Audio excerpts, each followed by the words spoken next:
নেত্রকোনার বিস্তৃত মাঠ জুড়ে বর্তমানে রাজত্ব করছে হলুদ সরিষা। সরিষা খেতে উঠছে রং বেরঙের প্রজাপতি আর মৌমাছি। এমন অপরূপ দৃশ্য উপভোগ করতে সৌন্দর্য পিপাসু মানুষ ছুটছেন এখানে।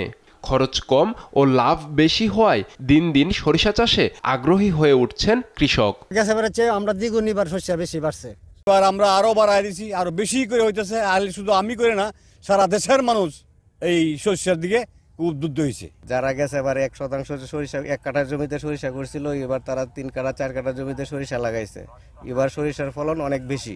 এদিকে নিজ বাড়ির সামনে 60% জমিতে সরিষা চাষ করে সেখানে অস্থায়ীভাবে কফি শপ করে আলোচিত হয়েছেন সদর উপজেলার দক্ষিণ বিশিউরা ইউনিয়নের মিন্টু মিয়া। ক্ষেতের মাঝে দর্শনার্থীদের বসার জন্য বসিয়েছেন চেয়ার ও ছাতা। তার এই কফি শপে সকাল বিকাল ছুটে আসছেন স্থানীয় সহ দূরদূরান্তের নানা বয়সী মানুষ। চারপাশে আমার সরিষা ফুল, এর মাঝখানে আমার কাছে খুবই ভালো লাগছে বিষয়টা। এর মধ্যে আমি এখানে চা কফি খেতে পাচ্ছি, এখানে সূর্য ডুবছে, খুবই ভালো লাগছে দেখতে। আমার কাছে অসাধারণ লেগেছে বিষয়টা। ওনার এই কাজটা আমাদের খুব ভালো লাগছে। একুশের করার মতোই আমরা এখানে সবাই নিয়ে আসছি, একটা ভালো একটা পরিবেশে বসে কিছু চা খাইলাম, সময় কাটাইলাম, অনেক ভালো লাগতেছে। আজকের এই অনুভূতিটা একটু অন্যরকম। একদিক দিয়ে সরিষা ক্ষেতের যে ফুলের গন্ধ, পাশে চার আড্ডা, আর এই পাশে আবার দিগন্ত জোড়া মাঠ।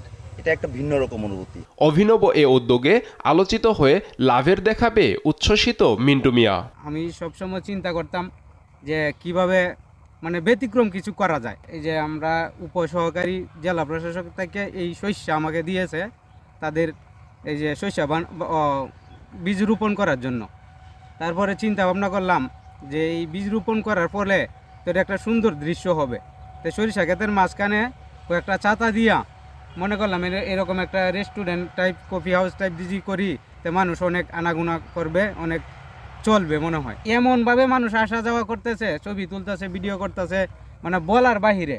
কফি হাউসটা আগেই ছিল, আর এখন ইনকাম একটু বেশি হচ্ছে, যেহেতু মানুষ সচরাচর আসতেছে এখানে, তাই ইনকামটা বেশি হচ্ছে। মোটামুটি আল্লাহর রহমতে ভালোই। ব্যতিক্রমী এ উদ্যোগের প্রশংসা করেন জেলা কৃষি সম্প্রসারণ কর্মকর্তা। সদর উপজেলায় একজন কৃষক ভাই এরকম একটি ভূমিকা নিয়েছেন যে তার সরিষা আবাদি জমির পাশে যেহেতু সুন্দর একটি পরিবেশ আছে, সেখানে ভিজিটর যারা আসেন দেখার জন্য, ছবি তোলার জন্য, তাদের বিনোদনের জন্য আলাদাভাবে উনি একটি ব্যবস্থা করেছেন। এটি নিঃসন্দেহে একটি ভালো উদ্যোগ।